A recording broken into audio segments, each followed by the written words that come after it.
16. How many of you have read the book so far? Oh, okay, good. Well, this will be a little bit of a surprise. Okay, cool.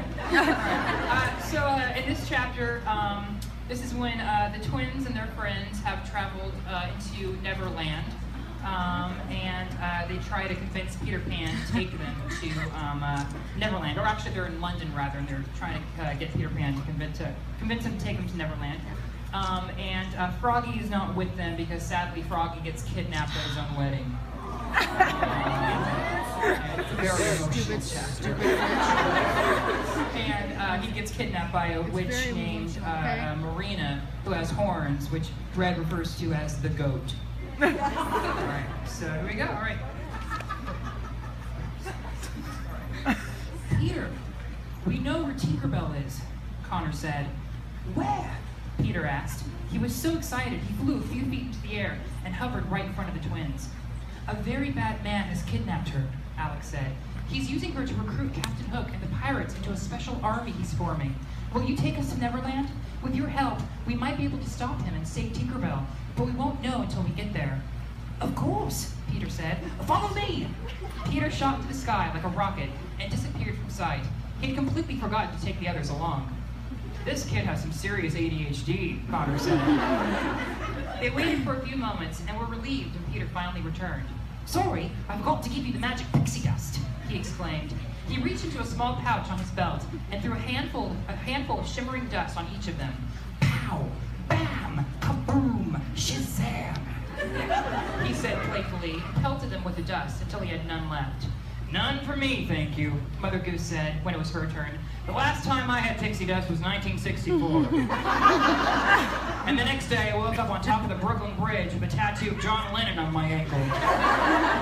And we're going to fly to Neverland, I'll just ride Lester. Suit yourself, Peter said. The rest of you, think lovely, wonderful thoughts. This was easier said than done. The group had had an exhausting and stressful couple of days, and thinking of something cheerful enough to fill their bodies with joy was rather difficult. Oh, come on, Peter said. None of you can think of a single happy thought. You must be the saddest bunch I've ever met. But I can't think of happy thoughts, the Tin Woodman said. I would need a heart to do that, and whoa! Just by mentioning a heart, the Tin Woodman rose a few feet off the ground. He hovered with his limbs spread out like an astronaut and spun like a wheel. It was a very odd feeling, and he wasn't sure if he liked it. The twins in red were very impressed by their levitating friend. Still, manifesting a thought of pure happiness was like finding water in the desert. Peter became angsty. He had never had such trouble teaching someone to fly before. If you can't think of happy thoughts, try thinking of a happy memory, he advised. I hope you at least have one of those. They closed their eyes and searched their memories, looking for that one special moment in their past when they had been the happiest. I'm thinking of the time Mrs. Peters told me I was a good writer, Connor said. I'm remembering the time when Grandma told us we had magic in our blood, Alex said. Alex and Connor slowly rose into the air and grabbed each other's hands to steady themselves. The weightless sensation made the twins laugh. They felt like they were swimming in a pool and on a roller coaster at the same time. Nice work, Peter said. Now it's your turn, Princess. It's Queen, thank you very much, Red replied. Red was having the most trouble of anyone, which wasn't surprising after the devastating week she had endured. She was afraid if she became too in touch with her emotions, she might sink into the ground instead. Come on, Red, Connor encouraged. You can do it!